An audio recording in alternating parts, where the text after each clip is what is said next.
we will only quote Gregory XVI and Leo XIII. Pope Gregory XVI, August 15, 1832. Here we must include that harmful and never sufficiently denounced freedom to publish any writings whatever and disseminate them to the people, which some dare to demand and promote with so great a clamor. We are horrified to see what monstrous doctrines and prodigious errors are disseminated far and wide in countless books, pamphlets, and other writings, which, though small in weight, are very great in malice. Pope Leo XIII, November 1, 1885. Thus Gregory XVI in his encyclical letter Mirari Vos, dated August 15, 1832, inveighed with weighty words against the sophisms which even at his time were being publicly inculcated, namely, that no preference should be shown for any particular form of worship, that it is right for individuals to form their own personal judgments about religion, that each man's conscience is his sole and all-sufficing guide, and that it is lawful for every man to publish his own views, whatever they may be. Ad Gentes, Decree on Missionary Activity. Ad Gentes, number 6. For although the Church possesses totally and fully the means of salvation, it neither always nor at once puts or can put them all into operation. Indeed, at times after a successful start and advance, it has to grieve at another reverse, or at least it halts in a certain state of semi-fulfillment and insufficiency. The Church Christ established is insufficient for the salvation of mankind according to Vatican II. This is a total denial of the dogma that no one can be saved outside the Catholic Church. Pope Eugene IV, Council of Florence, Session 8, November 22, 1439, the Athanasian Creed ex cathedra. Whoever wishes to be saved, before all things it is necessary that he holds the Catholic faith. Unless a person keeps this faith whole and undefiled, without a doubt he shall perish eternally. In addition to saying that the Catholic Church is insufficient as a means of salvation, Ad Gentes proclaims that non-Christian religions are great. Ad Gentes, number 10. For 2 billion people, and their number is increasing by day, have not heard the gospel message or have scarcely heard it. Of these people, some adhere to one of the great religions. So non-Christian religions are great according to Vatican II. This is not what sacred Scripture teaches. 2 Corinthians chapter 4, verse 3. And if our gospel be hid, it is hid to them that are lost. The gospel is hidden from those that are lost, not those whose religion is great. Non-Christians are in darkness and are under the power of the devil. 1 Corinthians chapter 10, verses 19 and 20. But the things which the heathen sacrifice, they sacrifice to devils and not to God. John chapter 3, verses 35 and 36. He that believeth in the Son hath life everlasting, but he that believeth not the Son shall not see life, but the wrath of God abideth on him. Non-Christian religions are not great, they are false. They do not have the light, but they suffer in darkness. Vatican II is preaching a new gospel in which non-Catholic religions are no longer false but great, no longer dark but light.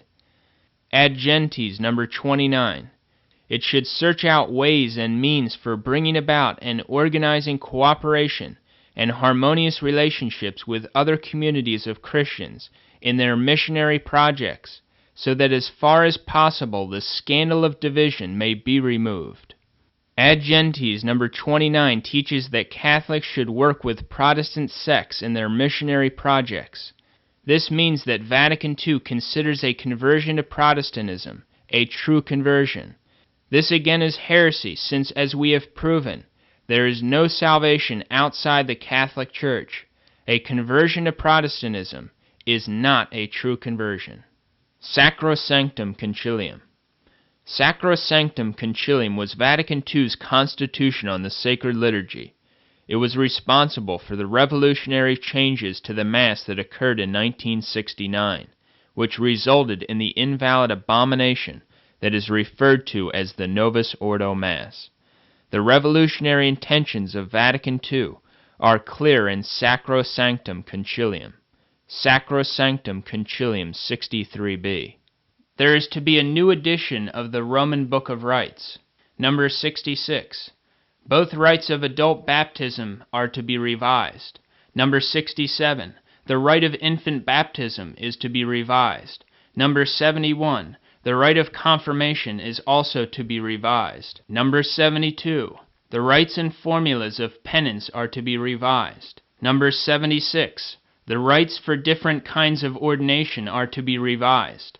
Number 77. The rite of celebrating marriage in the Roman Book of Rites is to be revised. Number 79. The sacramental should be revised. Number 80. The rite of consecration of virgins found in the Roman Pontifical is to be subject to review. Number 82. The rite for burying little children should be revised. Number 89d. The hour of prime is to be suppressed. Number 107. The liturgical year is to be revised. Number 128. The ecclesiastical canons and statutes which deal with the provision of visible things for worship are to be revised as soon as possible. Yes, the devil could not wait to destroy the precious liturgical heritage of the Catholic Church by means of the heretics at Vatican II. His goal was to leave as little of tradition remaining as he could.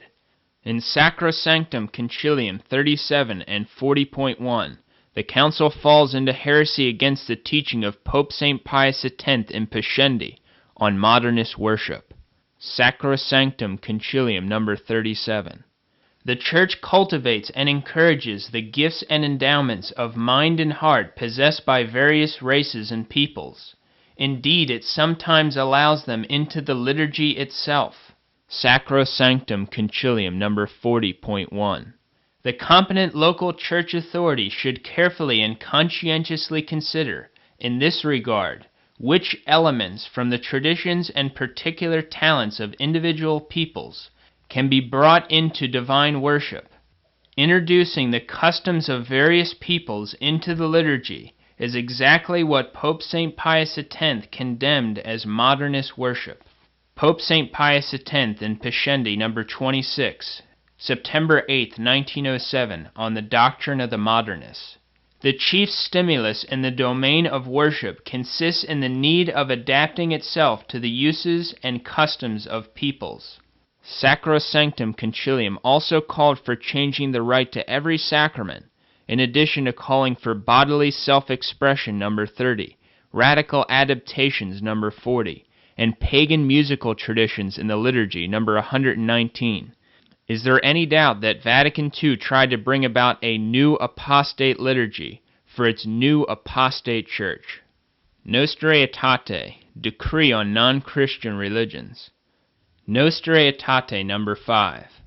The Church therefore condemns as foreign to the mind of Christ any kind of discrimination whatsoever between people, or harassment of them, done by reason of race or color, class or religion.